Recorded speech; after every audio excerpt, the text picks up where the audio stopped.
सैम किधर है? बोल, बता, बता सैम कहाँ है? सैम कहाँ है?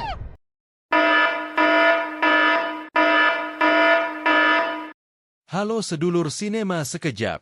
Dimanapun kalian berada, di rumah, di kantor, atau lagi rebahan sambil ngemil, selamat datang kembali di channel penuh kejutan ini. Buat kalian yang suka film tapi mager nonton berjam-jam, maklum, sibuk atau keburu ketiduran, tenang aja. Di sini kalian cukup dengerin alur ceritanya aja tanpa harus ngabisin stok cemilan duluan. Nah, kali ini gue bakal bahas alur cerita film India yang gokil abis, Drishyam. Film ini nyeritain tentang seorang ayah yang otaknya kayak 10 langkah di depan polisi, ngejagain keluarganya dengan cara yang bikin kita semua tepuk jidat sambil bilang, ini orang jenius banget.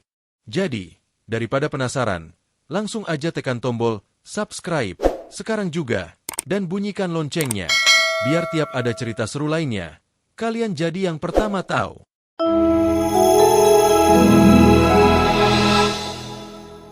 Seorang polisi bernama Gaitonde baru saja dipindahkan ke kantor polisi baru di Pondolim, sebuah kota kecil di Goa Utara, India. Di daerah itu, ada 2 kantor polisi yang lama dan yang baru diresmikan minggu lalu. Di kantor polisi baru itu, seorang pria bernama Vijay Salgaonkar terlihat ditahan. Vijay adalah pria biasa yang menjalankan bisnis TV kabel. Ia pernah berkuliah tetapi keluar di tahun keempat. Bersama temannya, Jose, ia menghabiskan sebagian besar waktunya di kantor, terutama menonton film. Vijay dikenal sebagai orang yang baik, dan hampir semua orang yang mengenalnya menyukainya.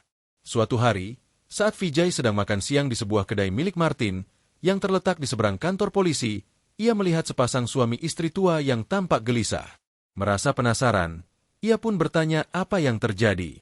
Pasangan tua itu kemudian menceritakan bahwa putra mereka telah dijatuhi hukuman penjara oleh polisi korup Gaitonde, hanya karena mereka tidak mampu membayar cicilan ke sebuah perusahaan kredit.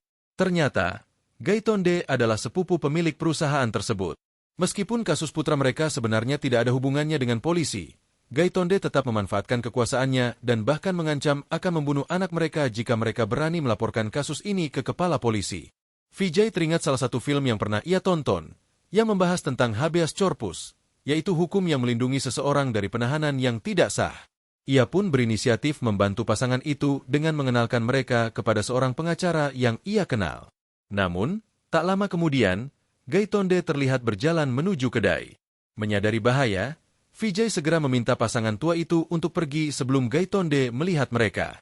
Meskipun sering menghabiskan waktu di kantornya menonton film, Vijay adalah seorang pria keluarga yang sangat menyayangi istri dan anak-anaknya. Ia menikah dengan Nandini, dan mereka memiliki 2 anak perempuan, Anju dan Anu. Suatu hari, Nandini memprotes kebiasaan Vijay yang lebih banyak menghabiskan waktu menonton film dibandingkan bersama keluarga. Ia meminta Vijay untuk mengajak mereka berlibur dan berbelanja ke kota terdekat, Panaji. Saat dalam perjalanan, Anju memberitahu orang tuanya bahwa ia terpilih untuk mewakili sekolahnya dalam sebuah kamp sekolah menengah di Goa. Vijay mengizinkannya untuk ikut serta, dan akhirnya Anju pergi ke kamp tersebut. Di kamp, Anju menjadi pusat perhatian karena kecantikannya. Seorang pemuda bernama Sameer diam-diam merekamnya. Sementara itu, saudara laki-laki Vijay, Rajesh, mengunjungi rumahnya dan memberitahu bahwa organisasinya baru saja menutup sebuah pertambangan karena dianggap tidak ramah lingkungan. Suatu hari, saat Vijay makan siang di kedai Martin, ia bertemu dengan Rain, seorang kontraktor yang terlibat dalam pembangunan kantor polisi baru. Rain curiga bahwa Vijay membantu pasangan tua yang ditindas oleh Gaitonde dan tidak menyukai tindakannya. Rupanya, Rain sering makan di kedai Martin tetapi tidak pernah membayar. Ia malah berkata bahwa Martin seharusnya bersyukur karena dengan adanya kantor polisi baru, bisnisnya menjadi lebih ramai. Vijay yang tidak suka dengan sikap arogan Rain, secara halus menyindir kebiasaan buruknya di depan kepala desa bernama Solid.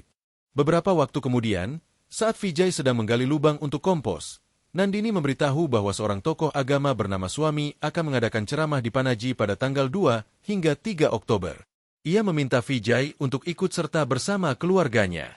Saat itu juga, Anju tiba-tiba pulang dari kamp dan menceritakan tentang Sameer, pria yang suka merekam para perempuan selama kamp. Suatu hari, Gaitonde bertemu Rain di depan kedai Martin. Ternyata, Rain telah melaporkan kebiasaan buruk Gaitonde kepada inspektur senior bernama Prabhu, dan Gaitonde sangat tidak menyukainya. Vijay pun memutuskan untuk membantu Rain, karena ia tahu pria itu telah melakukan hal yang benar. Keesokan harinya, Nandini meminta Anju pergi ke pasar untuk berbelanja. Dalam perjalanan pulang, ia dicegat oleh Sameer. Sameer kemudian menunjukkan rekaman rahasia saat Anju sedang berganti pakaian dan mengancam akan menyebarkannya jika Anju tidak mau menemuinya di halaman belakang rumahnya pada tengah malam. Anju pulang ke rumah dalam ketakutan dan tidak tahu harus berbuat apa. Malam itu, hujan badai terjadi, dan Vijay memutuskan untuk menginap di kantornya. Sementara itu, di rumah, Sameer datang menemui Anju. Ternyata, Nandini juga sudah menunggu di sana karena Anju telah menceritakan semuanya kepada ibunya. Sameer kembali mengancam akan menyebarkan video tersebut jika permintaannya tidak dipenuhi. Baik Nandini maupun Anju mencoba merebut ponsel Sameer untuk menghapus video itu, tetapi mereka gagal. Sameer berjanji akan menghapus video tersebut, tetapi ia meminta Nandini untuk melakukan sesuatu sebagai balasannya. Keesokan paginya, Vijay pulang dan terkejut melihat keluarganya yang tampak terguncang. Ia segera menyadari bahwa sesuatu yang buruk telah terjadi. Ternyata, kejadian tragis terjadi tadi malam. Anju berusaha menghancurkan ponsel Sameer dengan batang besi, tetapi pukulannya meleset dan justru mengenai kepala Sameer. Sameer pun tersungkur seketika. Panik, Anju segera menghancurkan ponsel tersebut dengan batang besi yang sama. Dalam kepanikan, ia mencoba menelepon Vijay, tetapi telepon kantor Vijay dalam keadaan tidak tersambung. Tidak tahu harus berbuat apa, Anju dan Nandini memutuskan untuk menimbun Sameer di halaman rumah mereka. Namun, tanpa mereka sadari, Anu melihat kejadian itu. Nandini, yang masih syok, bertanya apakah yang mereka lakukan itu salah. Vijay menjawab bahwa itu bukan tentang benar atau salah, tetapi jika mereka melapor ke polisi, hidup Anju akan hancur. Ia menyuruh mereka untuk tetap tenang dan berjanji akan melindungi keluarganya dengan cara apapun. Vijay kemudian meminta mereka membersihkan semua bukti. Ia mengambil kartu SIM dari ponsel Sameer, karena ia tahu polisi bisa melacak lokasi terakhir ponsel itu jika kartu SIM masih aktif. Lalu, ia meminta semua orang untuk tetap di rumah dan tidak pergi kemanapun sampai ia kembali.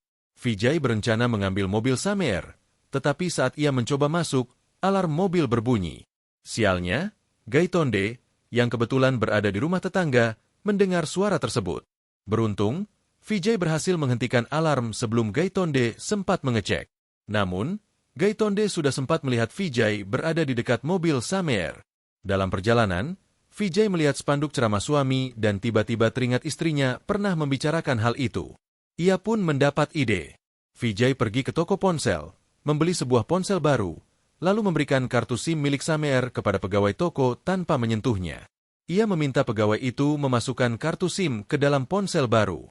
Setelah meninggalkan toko, ponsel mulai menerima pesan dan panggilan masuk. Vijay kemudian menuju ke stasiun truk. Ia mengambil ponsel tersebut, membersihkan sidik jarinya, lalu membuangnya ke salah satu truk di sana. Setelah itu, ia memikirkan tempat yang paling aman untuk membuang mobil Sameer. Ia teringat pada rumah kakaknya, Rajesh, yang terpencil dan jauh dari pemukiman. Akhirnya, ia membawa mobil itu ke sana. Ketika Vijay tiba di kantornya, Jose, rekannya, memberitahunya bahwa ia baru saja pergi selama 2 hari untuk menghadiri ceramah suami di kota. Jose heran melihat Vijay begitu baik hari itu, tidak seperti biasanya, karena Vijay sering memarahinya. Malam harinya, saat tiba di rumah, Vijay menyadari sesuatu. Ekspresi wajah dan gerak tubuh keluarganya menunjukkan ketakutan. Ia memperingatkan mereka bahwa bahkan orang biasa seperti Jose bisa merasa ada yang aneh. Jika Jose saja bisa curiga, maka polisi yang sudah berpengalaman pasti lebih mudah menyadarinya. Untuk menghilangkan kecurigaan, Vijay meminta keluarganya segera mengemasi barang-barang mereka. Ia berencana membawa mereka ke Panaji, agar mereka bisa menenangkan diri dan bersikap lebih normal saat kembali. Vijay meminta keluarganya untuk selalu mengatakan bahwa mereka pergi ke ceramah suami di Panaji jika ada yang bertanya, meskipun acara itu sebenarnya sudah selesai. Saat itu, Nandini memberitahu Vijay bahwa Sameer adalah putra inspektur polisi bernama Meera. Meera dikenal sebagai sosok yang ketat, cerdas, tetapi juga kejam. Ia tak akan ragu menyiksa atau bahkan menghilangkan nyawa demi menegakkan keadilan. Sementara itu, Mahesh, suami Meera, mulai khawatir karena Sameer belum pulang sejak semalam. Namun, Meera menyuruhnya untuk tidak panik. Di sisi lain, Vijay dan keluarganya menaiki bus menuju Panaji. Sopir bus mengenali Vijay dan bahkan tidak mengizinkannya membayar ongkos perjalanan. Setelah tiba, Vijay pergi ke lokasi ceramah terakhir suami untuk memastikan keberadaannya di sana terekam oleh orang-orang. Mereka kemudian menginap di hotel terdekat, makan di restoran, menonton film di bioskop, lalu kembali ke rumah. Namun, di rumah, Nandini dan Anju masih terlihat cemas. Mereka terus memikirkan makam Sameer yang tersembunyi di halaman. Vijay yang melihat mereka panik segera menenangkan mereka. Ia meminta mereka menghilangkan rasa takut dan tetap tenang. Selain itu, ia juga menyuruh mereka untuk menyimpan setiap kwitansi yang mereka dapatkan selama perjalanan, karena itu bisa menjadi bukti alibi mereka. Suatu pagi, tiba-tiba polisi datang menemui Vijay. Anju yang melihat kedatangan polisi hampir panik dan kehilangan kendali. Tetapi Vijay dengan sigap menutupi wajahnya yang berlinang air mata agar tidak ketahuan. Di tempat lain, Meera mulai merasa ada yang tidak beres. Ia semakin khawatir dan curiga bahwa sesuatu telah terjadi pada putranya, Sameer. Ia pun meminta divisi siber untuk melacak lokasi terakhir ponsel Sameer. Hasil pelacakan menunjukkan bahwa Sameer sempat pergi sangat jauh, dari Goa hingga Kanchipuram. Tak lama setelah itu, ponselnya pun off. Di saat yang sama, polisi menerima laporan penemuan dari sebuah tambang yang telah lama ditinggalkan. Beberapa orang yang sedang berenang di sana menemukan sebuah mobil kuning tenggelam di dalam tambang. Setelah dilakukan penyelidikan, polisi memperkirakan mobil itu sudah berada di sana selama hampir 2 minggu. Meera tidak ingin media mengetahui kasus ini, jadi ia memutuskan untuk menyelidiki lebih lanjut hilangnya putranya. Berdasarkan penyelidikan divisi siber kepolisian, panggilan terakhir dari ponsel Sameer tercatat pada 2 Oktober pukul 7 malam di Pandolam. Setelah itu, sinyalnya hilang sekitar pukul setengah 11 malam. Ponsel itu kemudian dinyalakan kembali keesokan paginya, 3 Oktober, pukul 9:25 di Panaji, sebelum akhirnya off total di Tansipuram.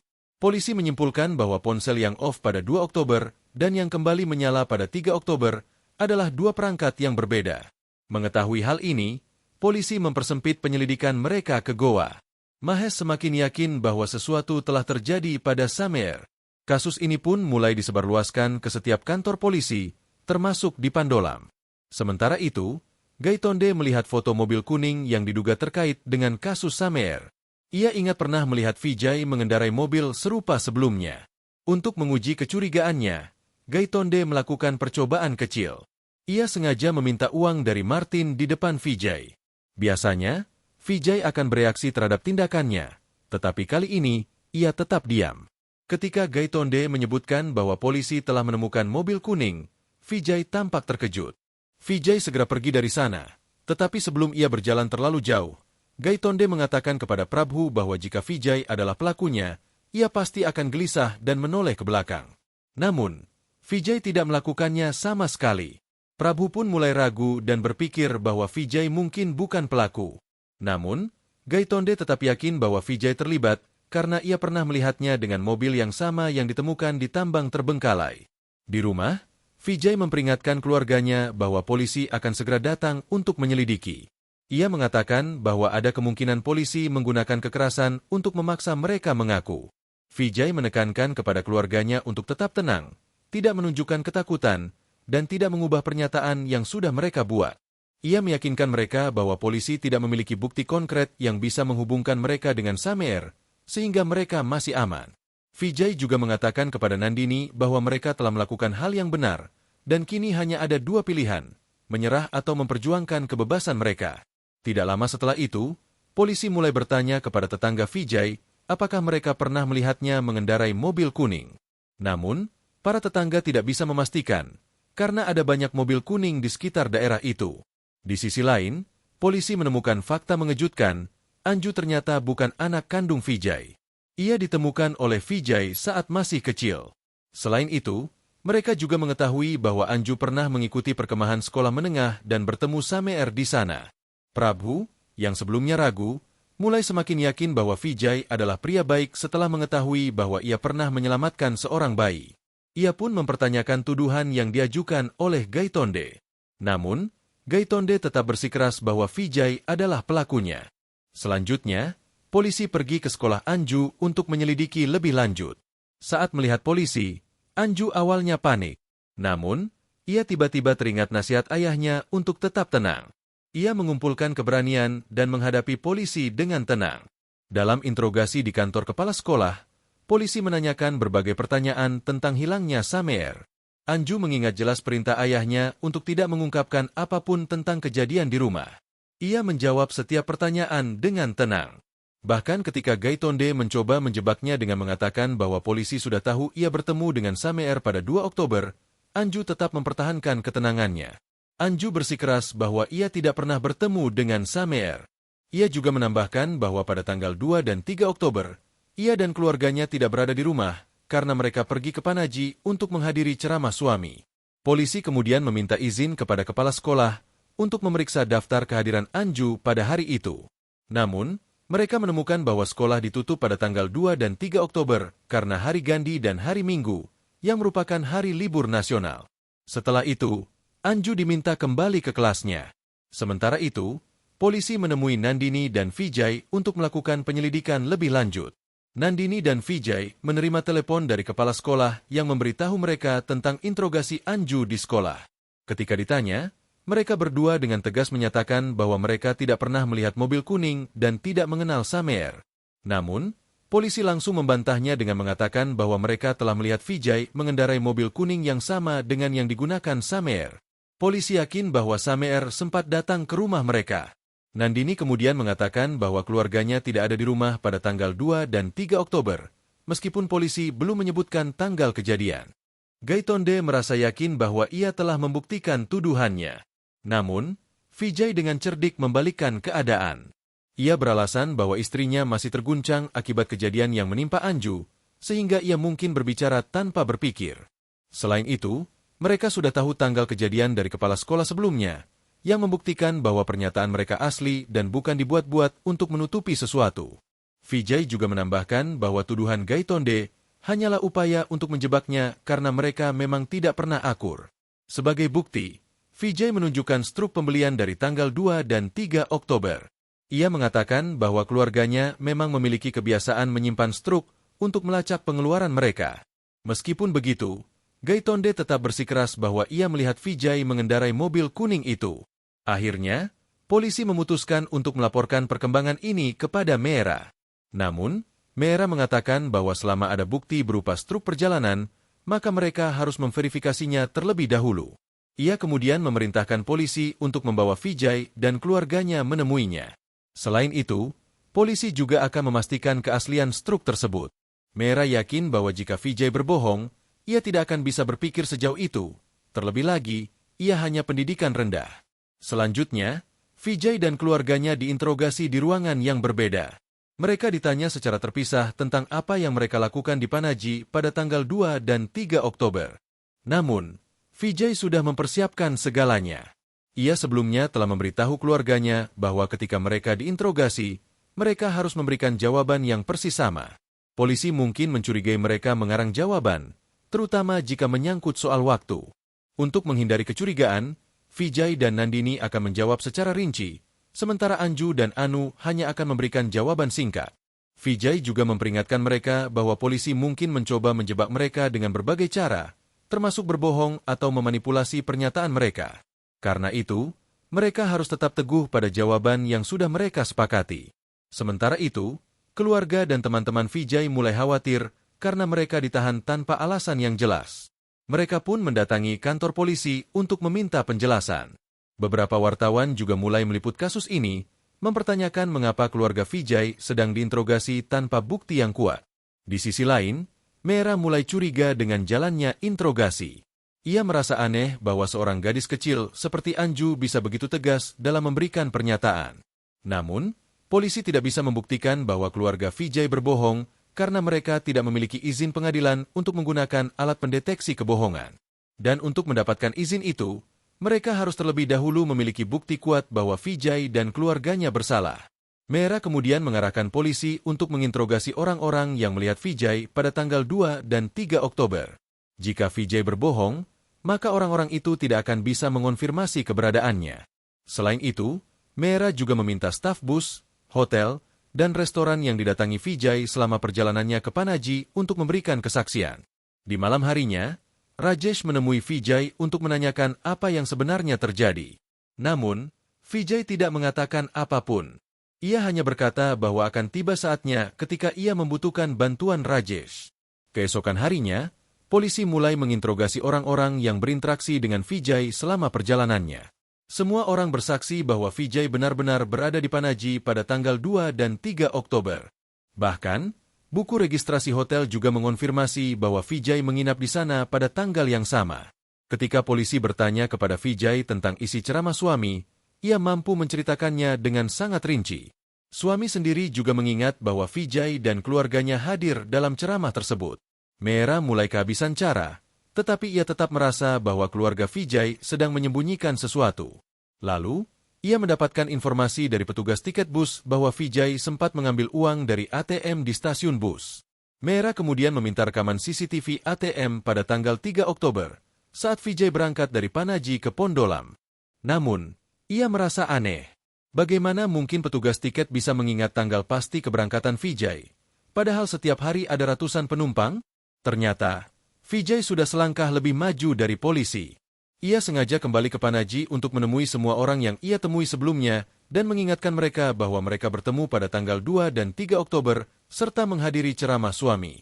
Dengan cara ini, Vijay secara psikologis mengacaukan ingatan mereka dan mengubahnya sesuai keinginannya. Selanjutnya, Mehra mengetahui bahwa seseorang telah merekam ceramah suami untuk menyebarkannya kepada orang lain. Jadi, itulah cara Vijay bisa mengingat isi ceramah dengan sangat rinci.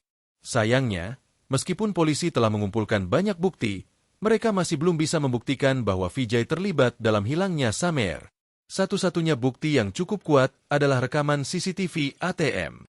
Namun, saat mereka melihat rekaman pada tanggal 3 Oktober, mereka justru melihat Vijay benar-benar mengambil uang dari ATM, yang membuktikan bahwa ia memang berada di Panaji pada tanggal tersebut. Mehra kemudian mencoba menyusun kembali teka-teki kasus ini dari awal. Ia akhirnya menyimpulkan bahwa meskipun benar Vijay berada di Panaji pada tanggal 3 Oktober, ia berbohong ketika mengatakan bahwa ia bersama keluarganya di sana pada tanggal 2 dan 3 Oktober. Mehra menyadari bahwa Vijay sangat cerdas. Ia tahu bahwa Vijay dan keluarganya memang pergi ke Panaji untuk menginap dan makan di restoran, tetapi bukan pada tanggal 2 dan 3 Oktober seperti yang mereka klaim. Vijay beralasan bahwa anak-anaknya sakit setelah perjalanan mereka, sehingga mereka tidak masuk sekolah selama beberapa hari. Ia bahkan memiliki catatan pembelian obat sebagai bukti. Namun, Mehra menegaskan bahwa catatan obat bisa dengan mudah dimanipulasi. Mehra lalu mencoba menyusun kembali semua yang dilakukan Vijay pada tanggal 3 Oktober. Ia menduga bahwa Vijay mengambil mobil Sameer, lalu melakukan semua kegiatan sendirian, termasuk membeli 4 tiket bioskop dan 4 tiket bus untuk mendapatkan tanda terima pada tanggal tersebut. Keesokan harinya, pada 4 Oktober, Vijay mengajak keluarganya untuk melakukan hal yang sama. Ia bahkan mencatatkan namanya di buku registrasi hotel pada 2 Oktober, lalu menggunakan nama palsu pada 4 Oktober saat staf hotel tidak memperhatikan. Saat kembali pada 5 Oktober, Vijay berpura-pura mengambil uang di ATM, padahal ia sebenarnya tidak melakukan transaksi apapun. Ia juga menonton rekaman ceramah suami dalam bahasa Panaji untuk menghafal isi ceramah tersebut. Setelah itu, ia kembali ke Panaji dan bertemu orang-orang yang sama, dengan cerdik meyakinkan mereka bahwa ia benar-benar berada di sana pada 2 dan 3 Oktober. Vijay telah mempermainkan seluruh kepolisian dengan memanipulasi fakta. Namun, meskipun Mehra sudah mengetahui semua ini, ia tidak bisa berbuat apa-apa karena tidak memiliki bukti kuat. Satu-satunya cara yang terlintas di benaknya adalah menggunakan kekerasan untuk memaksa Vijay dan keluarganya mengaku.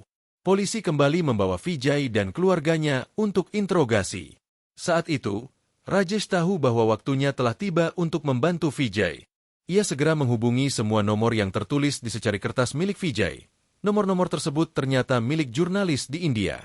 Sementara itu, Mehra menegaskan bahwa semua rencana Vijay telah terbongkar. Namun, Vijay dan keluarganya tetap bersikeras tidak mengaku. Akhirnya, polisi menggunakan kekerasan. Mereka memukuli Vijay dan keluarganya dengan keras. Di tengah interogasi yang keras itu, tiba-tiba Alex, teman Sameer, datang untuk memberikan kesaksian. Ia mengungkapkan bahwa ia adalah orang terakhir yang berbicara dengan Sameer sebelum ia menghilang. Sayangnya, Sameer tidak pernah memberitahunya kemana ia pergi atau di mana ia berada.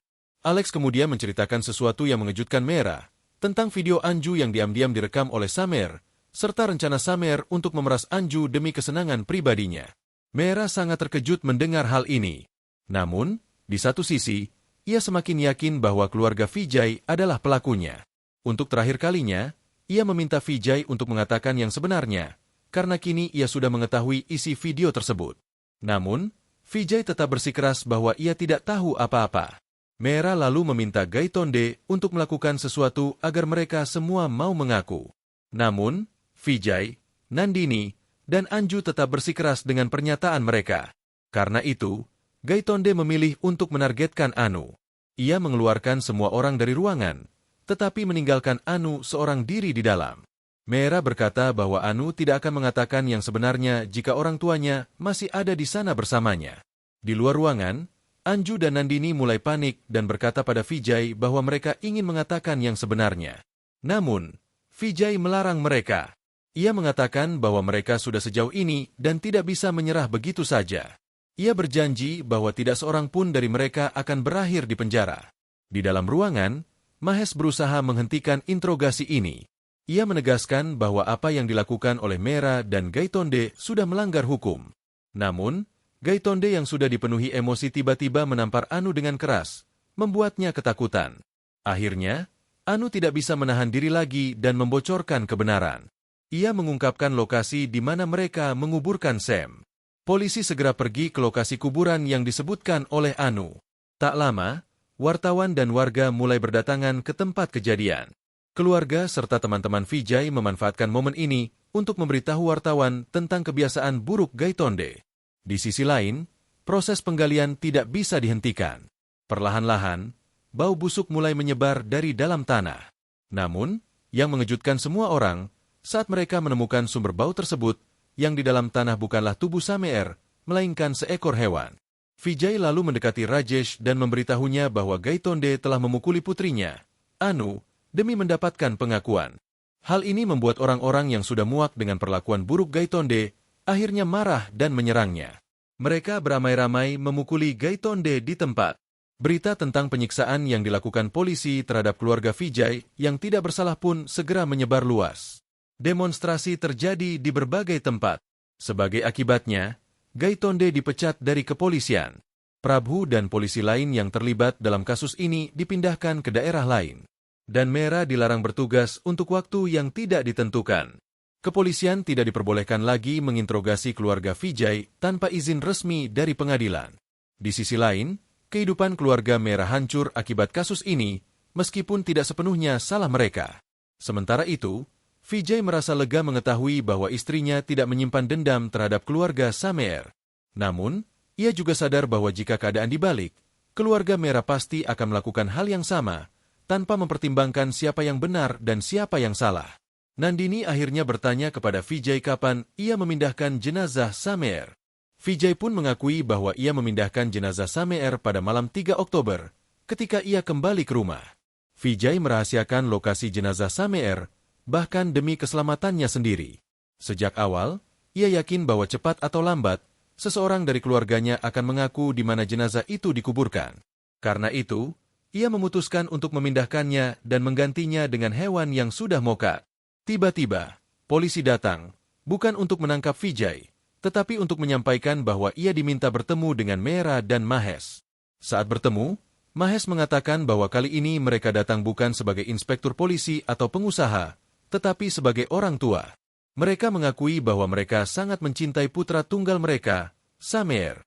Mereka juga sadar bahwa mereka telah terlalu memanjakannya, yang membuat perilakunya menjadi buruk dan menyebabkan tragedi ini. Mahesh lalu mengungkapkan bahwa mereka berencana pindah ke London. Namun, sebelum pergi, ia memohon kepada Vijay untuk mengatakan yang sebenarnya. Mereka tersiksa selama ini, terus berharap bahwa Samer masih hidup. Namun, Vijay tetap diam. Akhirnya, mereka memutuskan untuk pergi. Namun, tepat sebelum mereka melangkah keluar, Vijay tiba-tiba berbicara. Ia meminta maaf. Vijay mengatakan bahwa keluarganya hidup dengan damai. Hingga suatu hari, seorang tamu tak diundang masuk rumahnya dan mencoba menghancurkan kebahagiaan mereka. Mereka sudah berusaha menghentikannya, tetapi tamu itu tidak mau mendengarkan. Sampai akhirnya, terjadi sebuah insiden. Tamu tak diundang itu pun akhirnya pergi ke tempat di mana tidak ada jalan untuk kembali. Secara tidak langsung, Vijay mengakui bahwa ia telah membunuh Sameer, tetapi dengan cara yang sangat halus dan sopan. Ia menegaskan bahwa bagi dirinya, keluarganya adalah yang paling penting. Saat itu, ia tidak lagi melihat mana yang benar dan mana yang salah. Sekali lagi, ia meminta maaf dari lubuk hatinya yang terdalam. Akhir cerita, Vijay pergi ke kantor polisi baru untuk bertemu dengan inspektur senior yang menggantikan Prabhu. Di sana, ia menandatangani dokumen terkait penutupan kasus. Inspektur baru itu menatapnya dan berkata bahwa Vijay pasti sangat bangga karena telah berhasil membodohi seluruh kepolisian. Ia yakin bahwa cepat atau lambat, tubuh Sameer akan ditemukan. Namun, Vijay hanya tersenyum dan berkata bahwa ia sangat menghormati kepolisian dan ia tidak mungkin membodohi mereka. Sebelum pergi, Vijay mengatakan bahwa ia percaya inspektur baru serta kantor polisi ini akan selalu melindunginya. Plot twist. Ternyata, Vijay diam-diam telah memasukkan tubuh Sameer tepat di bawah kantor polisi baru ini.